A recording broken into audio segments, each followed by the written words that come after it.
মিথ্যা দিয়ে নির্দিষ্ট একটি মুহূর্ত পার করা যায়, আর সত্য দিয়ে গোটা জীবন পার করা যায়। সত্য সবসময় স্পষ্ট সুন্দর, আর মিথ্যা সে তো মিথ্যাই। জ্ঞান লাভ করা নয়, বরং জ্ঞানকে ব্যবহার করতে পারাটাই আসল কাজ।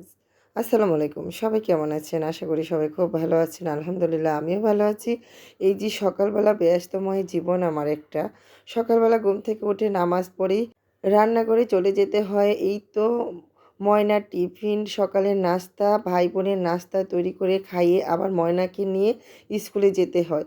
তো এই সময়টা আমি এত ব্যস্তময় কাটাই যে আসলে ভিডিও ক্লিপগুলি আর নেওয়া হয় নাই। তো আজকে একটু আমি নিলাম, আপনাদের সাথে সেটাই শেয়ার করলাম যে এই তো ময়নার টিফিন গুছিয়ে বক্সে ভরে দিলাম। তারপরে ময়না আগে থেকেই ব্যাগটা গুছিয়ে রেখেছে, রাতে পড়াশোনা শেষ, তার বই খাতা গুছিয়ে সে সুন্দর করে রেখে দেয়। আর সকালবেলা আমি টিফিনটা গুছিয়ে ব্যাগে ঢুকিয়ে দেই। তো আমার ময়না যথেষ্ট মাশাআল্লাহ গুছানো। তো সে নিজে থেকে ড্রেসগুলি পরে নেয়, তারপরে আমি মাথা আঁচড়িয়ে তাকে রেডি করে এই তো মা আমি স্কুলে চলে যাই। এইভাবেই আমাদের প্রতিদিনের রুটিন। প্রতিদিন এই তো ছেলে আগে চলে যায়, তারপরে মা মেয়ে যখন ঘর থেকে বের হই তখন বাসাটা সুন্দর করে তালা দিয়ে চেক করে মেয়েকে নিয়ে চলে যাই। এই তো এখন তালা লাগাবো, আর এই তো স্কুলে মেয়েকে নিয়ে যাচ্ছি। যদিও স্কুল একদমই কাছে, অত দূরে না, তারপরও আমাকে নিয়ে দিয়ে আসতে হয়।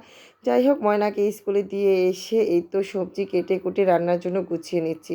তো এর ফাঁকে কিন্তু আমি অনেকগুলি কাজ করে নিয়েছি, কারণ ময়নাকে স্কুলে দিয়ে এসে বাসাটা সুন্দর করে গুছিয়ে ক্লিন করে নিচে নাস্তা খেয়ে তারপরে কিন্তু আমি এই যে সবজি কাটটা শুরু করে দিলাম। তো সব ভিডিও তো আর করা হয় না, সবগুলি তো আর শেয়ার করা হয় না। এর মাঝে যতটুকু আমি পারি প্রতিদিনের ডেলি রুটিনের থেকে যতটুকু চেষ্টা করে আপনাদের সাথে শেয়ার করি আরই, যতটুকু করতে পারি আরই। তো যাই হোক, রান্নার জন্য সবজি কেটে নিয়ে এলাম। এখানে কালো বেগুন, বেগুনগুলি এত সুন্দর ছিল, একদম গৃহস্থের। এটা দেখার পর আমি লোভ সামলাতে পারিনি, আমার দেখে অনেক ভালো লেগেছিল, তাই আমি এই তো নিয়ে আসছি কিনে। আর সাথে একদমই টকটকা লাল শাক।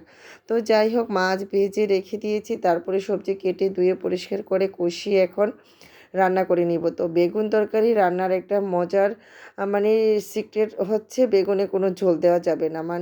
মশলার মধ্যে কষিয়ে ভাজা ভাজা করে রান্না করলে কিন্তু বেগুনটা তরকারিটা অনেক বেশি টেস্ট হয়। আর সেখানে যদি আমি ঝোল অ্যাড করি বেগুনটা পানসে হয়ে যায়, গলে যায়, সেই বেগুন তরকারি খেতে একদমই ভালো লাগে না। তো আমি সবসময় ঝোল ছাড়াই বেগুনটা রান্না করার চেষ্টা করি, আর এটা আমার ছেলে মেয়ে এত পছন্দ করে। এই যে হালকা ঝোল ঝোল দেখছেন, এটা ঢেকে দেওয়ার পর এই অবস্থা হচ্ছে, একদম মশলা আর বেগুন থেকে যতটুকু পানি উঠেছে তেল মশলায় অতটুকু, আমি এখানে আর পানি অ্যাড করিনি। তো যাই হোক, একদমই লো হিটে বেগুনটা আমি রান্না করে নিয়েছি। তারপরে আমি এখানে ধনিয়া পাতা দিয়ে একদমই মাখা মাখা করে রান্না করে নিলাম, ভাজা ভাজা করে যেটাকে বলে। তো যাই হোক, বেগুন তরকারি রান্নার পর আমি এখানে লাল শাকটা ভেজে নিলাম। লাল শাকটা এত সুন্দর ছিল, একদমই টকটকে লাল ছিল, দেখে আমার খুবই ভালো লেগেছিল।